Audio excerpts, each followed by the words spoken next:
Hello, Kate here for KDA Designs. In this video, I'm going to show you how to remove old carpet from the floor and prep the subfloor for an installation of either carpet or hardwood. Before we get started, here's a list of tools you'll need to get that carpet up. One more thing, make sure that before you start this project, especially before you start taking out large pieces of the carpet, that you have a mask on hand because you do not want to breathe what comes out of that carpet. Carpets, when they're first installed, are very light, but when they're taken out, they're really heavy. Think about that.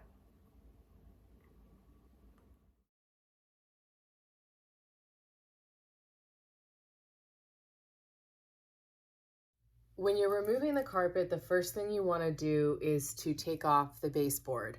Now, if you've painted over it a bunch of times and there's, a line of paint in between the baseboard and the wall, you're definitely going to want to use an X-Acto knife and just go along the edge of the top of the baseboard against the wall just to cut that paint line.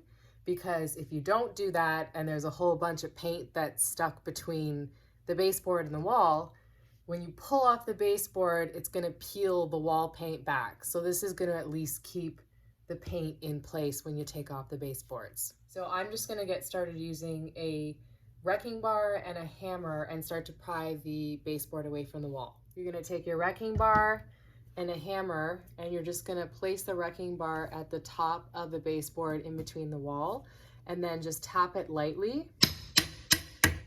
Slightly pry it away from the wall and then move on to the next spot.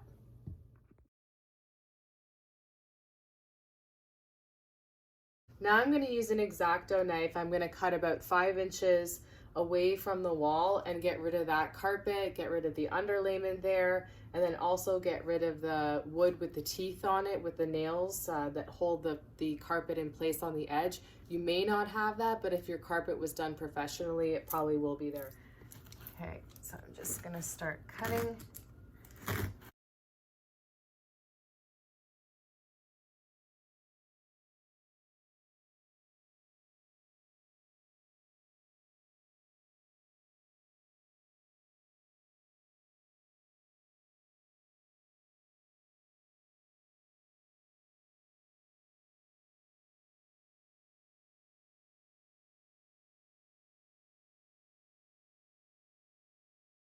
Now, because I'm putting in hardwood, I do need to remove these pieces of wood here with the reverse nails sticking out, really sharp ones.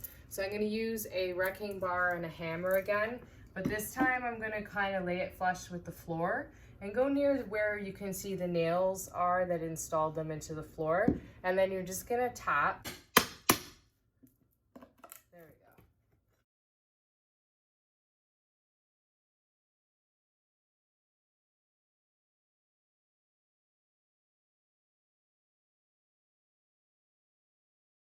Now I'm going to start removing the carpet in sections. So I'll be using an X-Acto knife and then I'm going to make sure I'm wearing gloves and a mask because if you're removing carpet, especially if you're cutting carpet up, you want to make sure you got something covering your face because you'll have dust and all sorts of skin cells and dirt that is flying in the air that you probably don't want to breathe in. I'm going to be cutting them in about 3-foot sections because then it's super easy to remove from the room and roll up. So I'm going to grab the edge and then I'm going to grab my X-Acto knife and I can slice into it.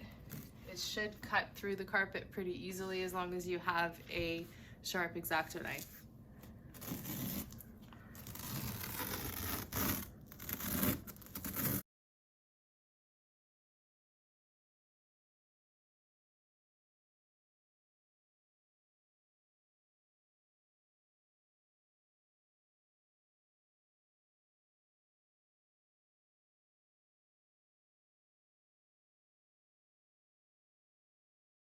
So this is what I found underneath the underlayment. I'm super happy I'm getting rid of this carpet. This is about 30 years worth of dirt that has gone through the carpet, into the underlayment, and onto the subfloor.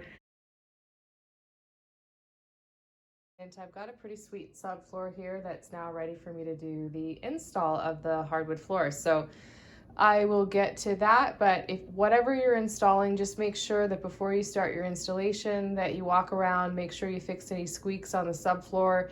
You can throw in a couple screws just to make sure that it's not squeaky or bouncy if you're installing hardwood. Make sure it's level, and happy installing.